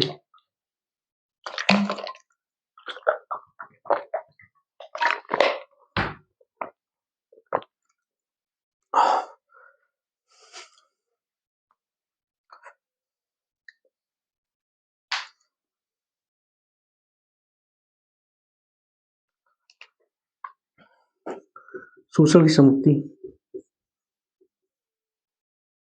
शोषण की समाप्ति, ये काफी इंटरनली है, मैं आपको इंटरनली पढ़ा रहा हूँ, 3-4 किताबों का निचोड़ है, इसको पढ़िए। और पढ़ना नहीं पढ़िए तो आप पढ़ते रहेंगे, थोड़ा सा मैं आपको थोड़ा एक प्रकार से फ्री में एक आइडिया दे रहा हूँ, वो मैं पूरा पढ़ाऊंगा आपको, फुल डिटेल इसी इसी की तरह से पढ़ाऊंगा। धीरे धीरे मैं अपना हालांकि मैं पहली दूसरी तीसरी वीडियो ही है, धीरे धीरे अपने आप में इनोवेट करूंगा और आपके सामने एक पूर्ण रूप से ठीक तरीके से लेके आऊंगा। अभी तो हाल फिलहाल आप इसी तरीके से पढ़िए और कोशिश करूंगा मैं ठीक से ला सकूं। लिख लिया होगा आपने?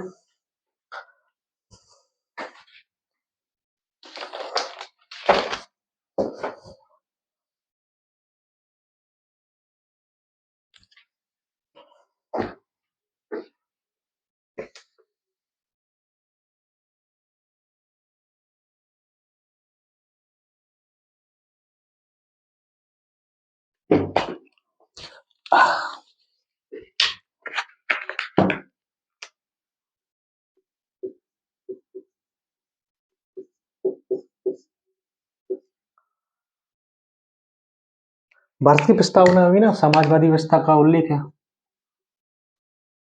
समाजवादी, जो कि 42वें संविधान संशोधन, 42वें संशोधन द्वारा 4+2 1976। ठीक है, अच्छा जो लोग तैयारी करें थोड़ा सा एक छोटी सी ट्रिक बताना चाहूंगा, चलो बाद में बताऊंगा, अभी रहने दो।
अच्छा ये बताओ, भारत के संविधान में जो समाजवादी व्यवस्था को लेके, क्या इन भारत की समाजवादी व्यवस्था कार्ल मार्क्स की जो थ्योरी दी गई थी, एक भारत की जो समाजवादी व्यवस्था है, भारत ने इसको अपनाया है? सोच के बताइए। हम कार्ल मार्क्स की जो थ्योरी दी थी, हम उसी व्यवस्था को मानते हुए आगे बढ़ रहे हैं? मतलब भारत जो है आगे इसी थ्योरी को मानते हुए बढ़ रहा है? क्या समाजवाद का पूर्ण मतलब यही होता है? सोचिए। तो मैं बता रहा हूँ कि भारत जो है, इन्होंने कहा कि साध संसाधन उत्पादन, मतलब एक बार समाजवादी व्यवस्था को बनाने के लिए आप हिंसक मार्ग अपनाएंगे, हिंसक मार्ग अपनाएंगे। ठीक है, भारत में ऐसा नहीं है। भारत में लोकतांत्रिक समाजवाद का मतलब होता है कि सबसे पहले लोकतांत्रिक मतलब वंचित वर्ग, वंचित वर्गों का उद्धार,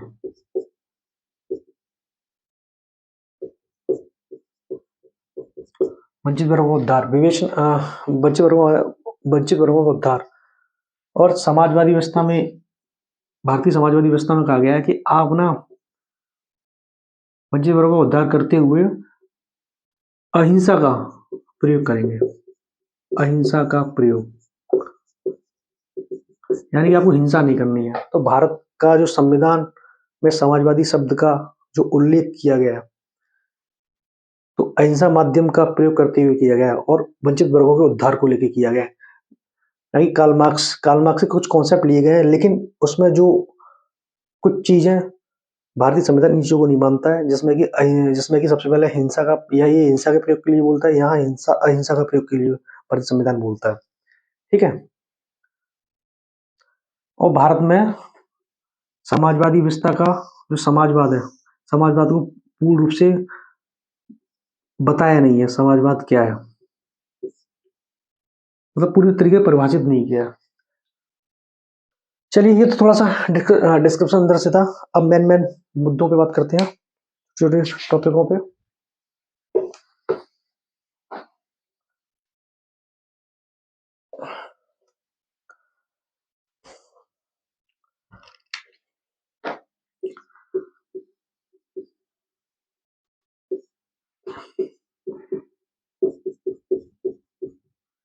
अब चलते हैं सबसे बड़ा खेल, राज्य जिसको कि देश बोलते हैं, एक सरकार। ठीक है।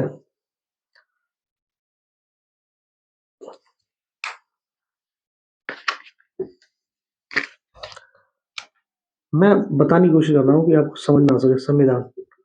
संविधान और सरकार एक प्रकार से, जैसे ये ए व्यक्ति है, ये बी व्यक्ति है।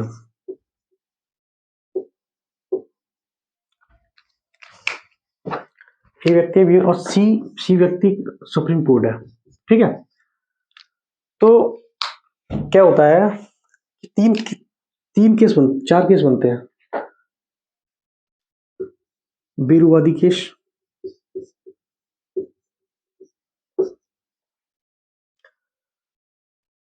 गोलकनाथ,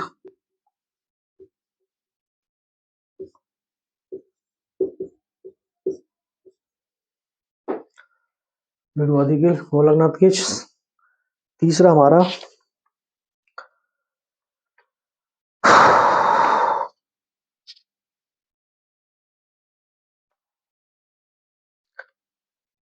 केशवानंद भारती केस।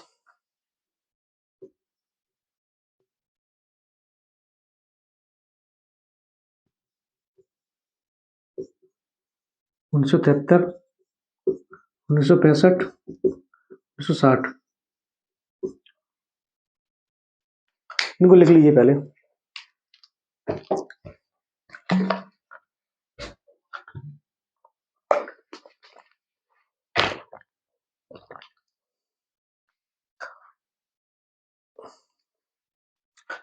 कहा गया कि सरकार जो है समाजवाद का, संविधान में उल्लेखित है समाजवाद, सरकार समाजवाद का वाला करने के लिए जमीन का हस्तांतरण कर सकती है। भूमि अधिग्रहण होता है ना, इस समय तो उसके रूल्स बने हुए हैं, लेकिन पहले जब शुरुआत हुई थी, शुरुआत यहाँ से हुई थी स्टार्ट, कि समाजवाद का प्रयोग करते हुए ये सरकार कहती है कि समाजवाद में लोगों का भला करने के लिए हम जमीन को अडॉप्ट कर सकते हैं, तो और ले भी सकते हैं। तो क्या होता है फिर, इसकी व्याख्या सुप्रीम कोर्ट करता है। मैं बता रहा हूँ, ए बी सी तीन व्यक्ति हैं, जिसमें कि संविधान है, एक सरकार है, सुप्रीम कोर्ट। इन तीनों की लड़ाई चलती रहती है। ठीक है, जस्टिस समझाने के लिए। नहीं तो आप पढ़ते चले जाओगे, रट्टा मारते चले जाओगे, लेकिन एक दूसरे लिंक नहीं कर पाओगे, है ना। तो उसके लिए मैं बता रहा हूँ। तो ये समाजवाद हो गया, संविधान हो गया, सरकार हो गया, सुप्रीम कोर्ट हो गया। तो बीरूवादी केस में 1960 की बात है कि इंडिया में जो यहाँ पर जो पश्चिम बंगाल था, पश्चिम बंगाल और बांग्लादेश, पश्चिम बंगाल पश्चिम बंगाल का जो है, पश्चिम बंगाल का कुछ हिस्सा बांग्लादेश में जा रहा था, है ना। तो वो वीरूवादी केस था। वीरूवादी एक जगह थी पश्चिम बंगाल में, आई थिंक पश्चिम बंगाल की थी। तो बांग्लादेश में जा रहा था। भारत वालों ने भारत सरकार ने कहा कि हम इसको दे दें, तो संविधान के अनुसार इसकी व्याख्या करने के लिए सुप्रीम कोर्ट के पास डिसाइड किया गया। तब बताया गया कि तभी बताया गया कि ये संविधान का अंग नहीं है।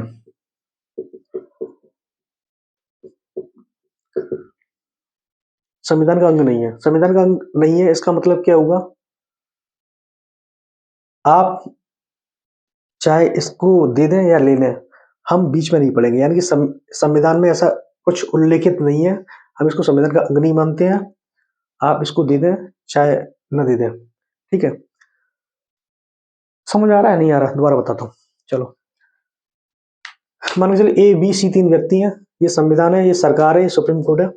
समाजवाद के अनुसार सरकार जो है किसी भी चीज को अडॉप्ट कर सकती है, अडॉप्ट करने के लिए, और किसी भी चीज को दे भी सकती है। तो राजनीतिक मुद्दे के कारण कुछ भारत का कुछ हिस्सा बांग्लादेश में जा रहा था, तो इसका तो संविधान के अनुसार, कुल मिलाकर संविधान के अनुसार इसको दे सकते हैं या नहीं दे सकते हैं, इसकी व्याख्या के लिए एक विरोधी केस डाला गया और पूछा गया कि उन्होंने सरकार ने इसको दे दिया, क्या ऐसा पॉसिबल है? आप इसकी रक्षा क्यों नहीं करते? क्योंकि ये संविधान क्योंकि संविधान इसमें डेथ ना हो जाए। तो सुप्रीम कोर्ट ने इसका डिसाइड किया ये संविधान का अंग नहीं है, क्योंकि हम इसमें नहीं बोल सकते, इसलिए सरकार चाहे इसको दे चाहे ना दे, इस पर कोई इफेक्ट नहीं पड़ता। तो सरकार ने भारत का कुछ हिस्सा बीरवादी केस में वहां वो चला गया, क्योंकि ये संविधान का अंग नहीं था। गोलकनाथ केस एक प्रकार से कोई जमीन का कुछ पार्ट था, सरकार ने इस पर कब्जा कर लिया, ठीक है? सरकार ने इस पर कब्जा कर लिया, तो वीरूवाद गोलकनाथ केस में वो वहां पर सुप्रीम कोर्ट गए। सुप्रीम कोर्ट ने बताया कि संविधान का अंग है, आप ऐसे ही किसी माध्यम से आप किसी भी चीज को अडॉप्ट नहीं कर सकते, संविधान का अंग है। इसलिए संविधान अंग है, इसलिए जो भी आपने जमीन दिया तो आप उसको वापस करें। ये शायद पंजाब का केस था, पंजाब के अंदर पंजाब सरकार ने ये जमीन ले ली थी, तो इसको अब वापस करें, ठीक है? तो उनको वापस करना पड़ा था क्योंकि संविधान का अंग बताया गया। केशवानंद भारती के सबसे इंपोर्टेंट का 1973 है ना, तो ये सबसे इंपोर्टेंट है। इसमें 13 लोग, मतलब सबसे बड़ा संविधान संशोधन जिसमें 13 जज पहली बार बैठे थे। सुप्रीम कोर्ट के 13 जज यहाँ पहली बार, यानी आ नहीं रहा हो शायद। केशवानंद भारती के इसमें 13 जज की पीठ, सुप्रीम कोर्ट की 13 जज की पीठ पहली बार यहाँ बैठी थी, जो कि अभी तक की सबसे बड़ी पीठ थी। उन्होंने डिसाइड किया, तो उन्होंने कहा कि प्रस्तावना जो है संविधान का अंग है। प्रस्तावना यानी कि इसमें समाजवाद शब्द आ रहा है ना, समाजवाद के ऊपर पूरी बातें चल रही हैं। प्रस्तावना संविधान का अंग है, इसमें संशोधन किया जा सकता है, लेकिन इसकी आधारभूत संरचना चेंज नहीं होनी चाहिए। संविधान की आधारभूत संरचना चेंज नहीं होनी चाहिए। अब लिख लीजिए इसको। पहला संविधान का अंग, सेकंड आधारभूत, थर्ड संशोधन हो सकता है।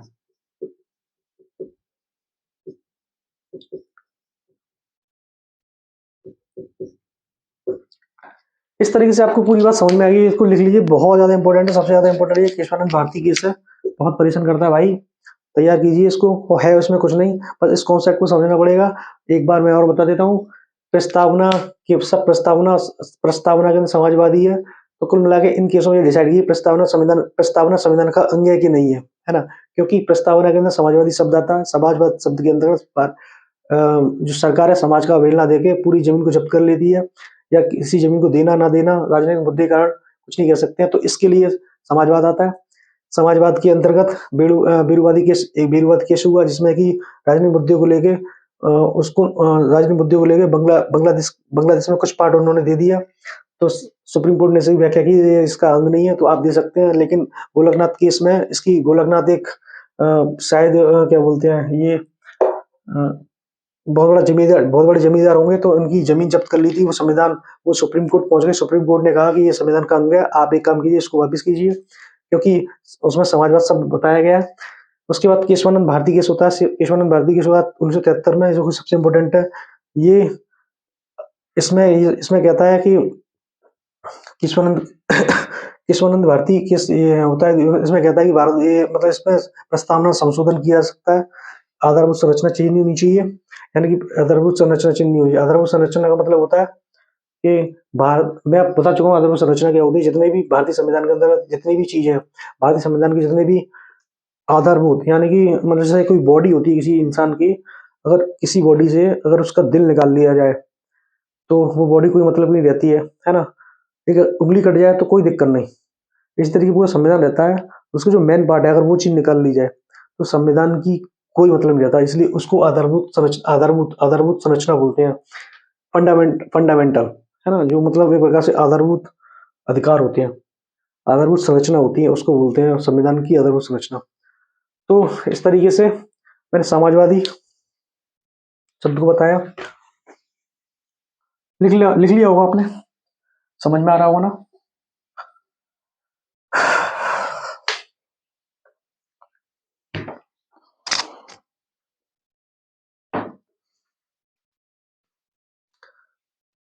सही लग रहा है ना? ठीक है।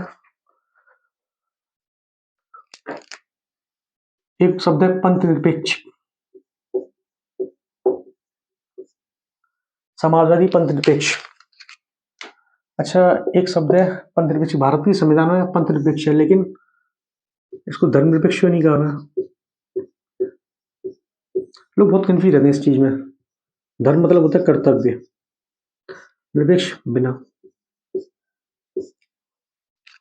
देखो, पूरा डिटेल नहीं बताऊंगा, थोड़ा सा समझ लेना, थोड़ा दिमाग से समझना है इसको, क्या बात है।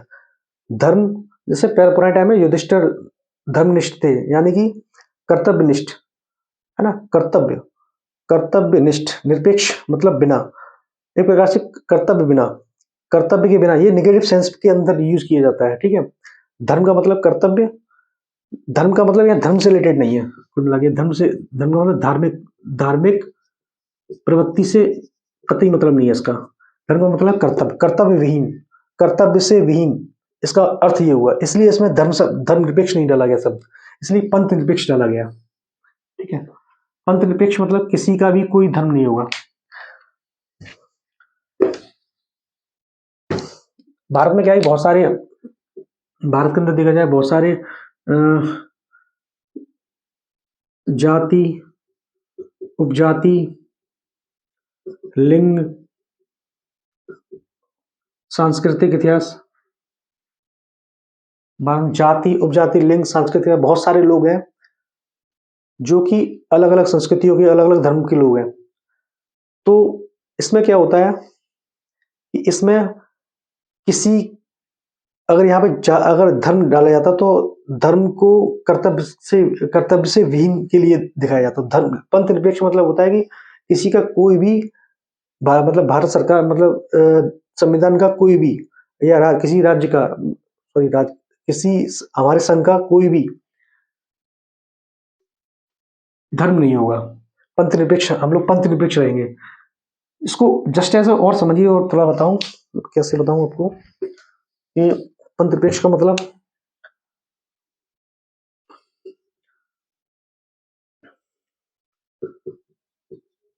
धार्मिक मुद्दे, सामाजिक मुद्दे।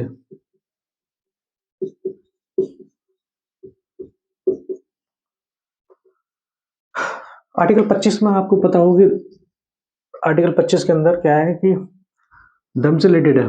जैसे धार्मिक मुद्दे में क्या होता था कि बहुत, अगर इतिहास देखा जाए तो जो कैथोलिक होते थे ना, जो क्रिश्चियन होते थे, क्रिश्चियन के जो सबसे बड़े पास्टर रहते थे ना, जैसे कि वेटिकन सिटी में सबसे बड़े पास्टर बैठते हैं ना वहाँ पे। तो इस प्रकार से धर्म का सबसे बड़ा गुरु, धर्म का सबसे बड़ा गुरु, धर्म का सबसे बड़ा एक गुरु तो क्या कहते थे, इस समय क्या रहता था, धर्म की पहले पुराने पुरातत्व काल में इतना मान्यता थी, अगर ये कुछ भी बोल दे ना, तो सामाजिक मुद्दे पे ये हावी हो जाते थे, है ना?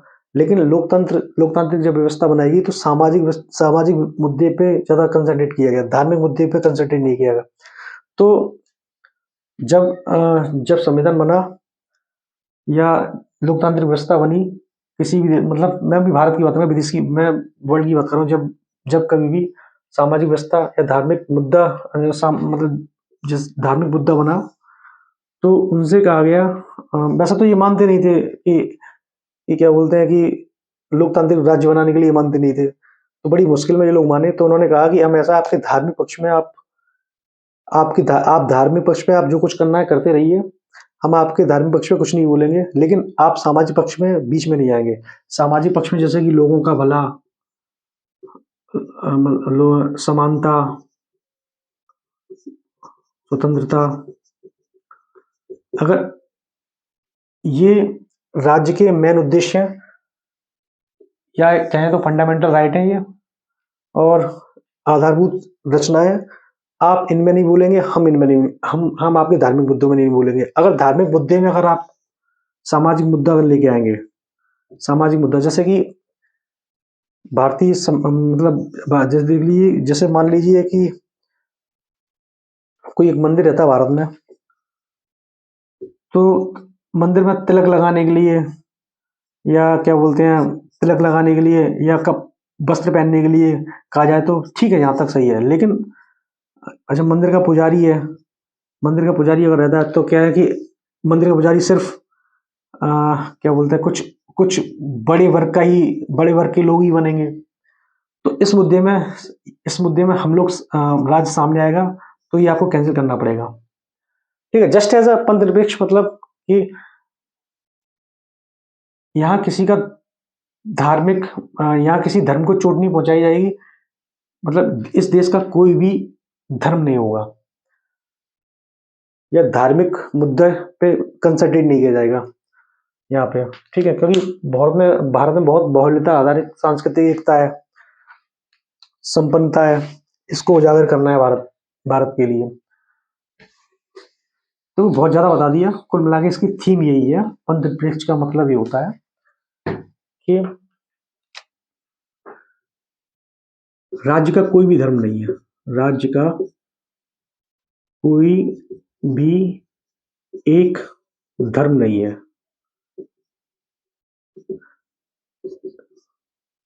किसी एक धर्म को आगे नहीं बढ़ाएगा।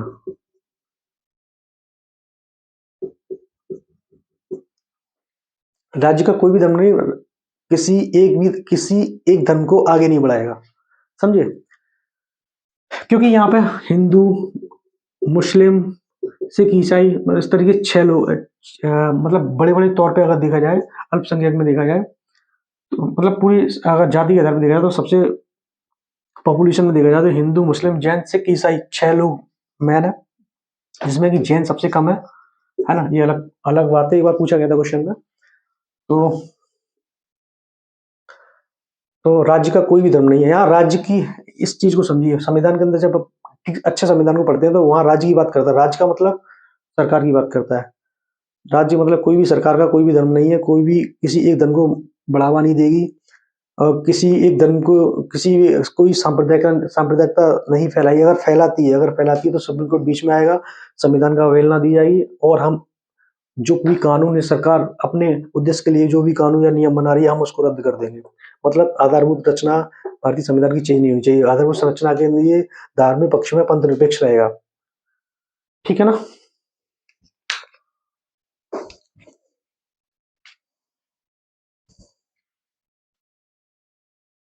एक शब्द है संपूर्ण प्रभुता संपन्न। संपूर्ण प्रभुता संपन्न, ये मैंने बताया आपको, फुल डिटेल मैंने बताई कि अपने खुद का डिसीजन, वैश्विक आधार पर डिसीजन ना लेंगे, कोई भी सरकार है या राज्य है। मैंने कहा राज्य, या राज्य या तो सरकार को बोलेंगे, ठीक है, ये कंफ्यूज मत होना, ठीक है?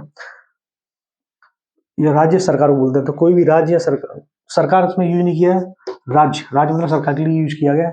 कोई भी राज्य है अगर अपने डिसीजन ले रहा है वो किसी के दबाव में आके ना ले, तो इसको संपूर्ण संप्रदा संपन्न कहते हैं।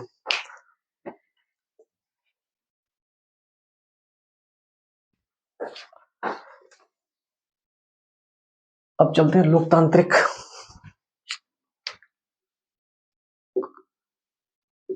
लोकतांत्रिक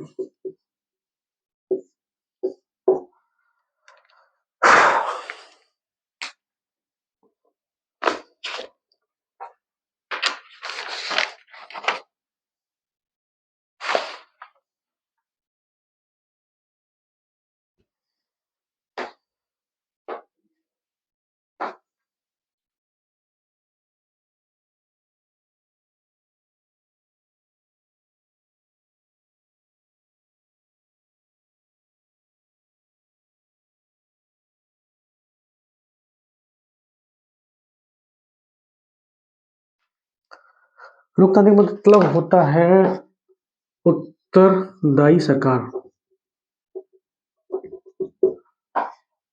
उत्तरदायी सरकार, लोकतांत्रिक मतलब होता है उत्तरदायी सरकार, यानी कि जो उत्तरदायी सरकार है उसका चयन जनता करेगी।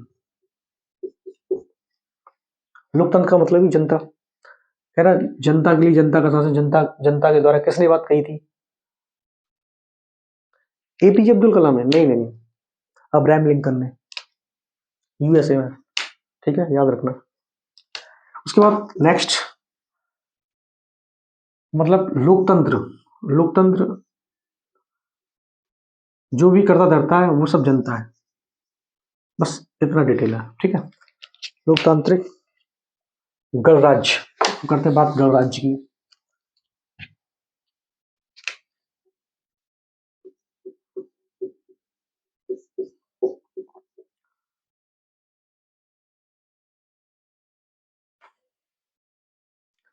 गणराज्य में गण का प्रमुख, गण का प्रमुख, गण का राज्य का प्रमुख। राज्य का प्रमुख कौन है? राष्ट्रपति। ठीक है, गण का प्रमुख, राज्य का प्रमुख कोई भी व्यक्ति हो सकता है। यहाँ पे कोई भी, अच्छी राइटिंग लिखूं, व्यक्ति हो सकता है, हो सकता है जो कि भारतीय संविधान के अंदर जो नागरिकता अधिनियम है और उसको फॉलो करे।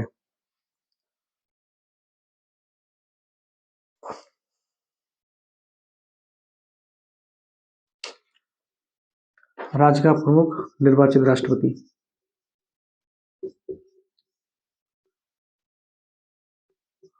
बताऊं दोबारा से, गणराज्य मतलब गण का प्रमुख, गण का, गण या राज्य का प्रमुख कौन होता है? निर्वाचित राष्ट्रपति। ये निर्वाचित राष्ट्रपति। गणराज्य, गणराज्य मतलब कोई भी राष्ट्रपति जो कि राज्य का सबसे बड़ा प्रमुख है, कोई व्यक्ति हो सकता है जो कि नागरिकता संशोधन अधिनियम या नागरिकता से रिलेटेड जो भी अधिनियम बने हुए हैं उस चीज को या उस कंडीशन को फॉलो करे, उसको बोलते हैं। ठीक है, इस तरीके से आगे के लेक्चर में आपको मैं बताऊंगा। ज्यादा हो गया है,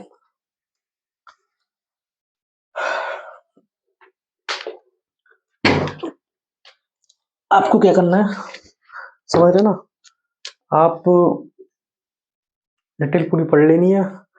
स्टैटिकल में मैंने बताया कि कुछ पीडीएफ में मैं डाल दूंगा, जिसमें कि जो संसदीय समितियां बनाई गई थी, संघ समिति, प्रारूप समिति, उनके जो मेंबर बनाए गए वो आते हैं, उनको बताया था। उन कॉपी पे भी लिखना है आपको। उन कॉपी पे लिखने के बाद क्या होगा, एक ही जगह आपका सारा मैटर रहेगा। और इतना इंटरली मैं बता रहा हूँ कि आपको समझ में आएगा। कुछ कुछ चीज़ें समझ में नहीं आएंगी, लेकिन आप कोशिश कीजिए और अच्छी तरीके से मैं अगला वीडियो बनाने की कोशिश करूंगा। आपको ये वीडियो कैसा लगा? अगर अच्छा लगा हो इस लाइक कीजिए, सब्सक्राइब कीजिए। चैप्टर नंबर 3 था। चैप्टर नंबर 4 में मैं आपको क्या बताऊंगा ये भी थोड़ा बताते हुए जाता हूँ। जो प्रस्तावना की पूरी अवधारणा दी थी, हम भारत को संपूर्ण प्रभुता संपन्न लोकतांत्रिक गणराज्य समाजवादी पंथ में बनाने की करेंगे। अवसर की विधानता, 5 प्रकार के न्याय, 4 प्रकार न्याय, मतलब फुल डिटेल इसके बारे में बताएंगे। उसके बाद हम चलेंगे मूल अधिकार पे। ठीक है, मूल अधिकार से भी पहले नागरिकता पे जाएंगे। नागरिकता के बाद 13-14 आर्टिकल जो किसी को बहुत ही कम लोगों को समझ में आते हैं, वो फुल बताने की कोशिश करूँगा। फिर धीरे-धीरे हम बढ़ेंगे, काफ़ी टाइम लगेगा, लगभग 30 से 35 वीडियो खींच जाएँगे।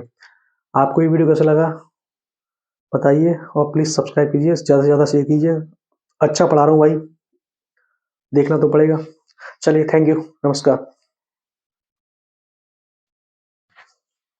आई मम्मी रे।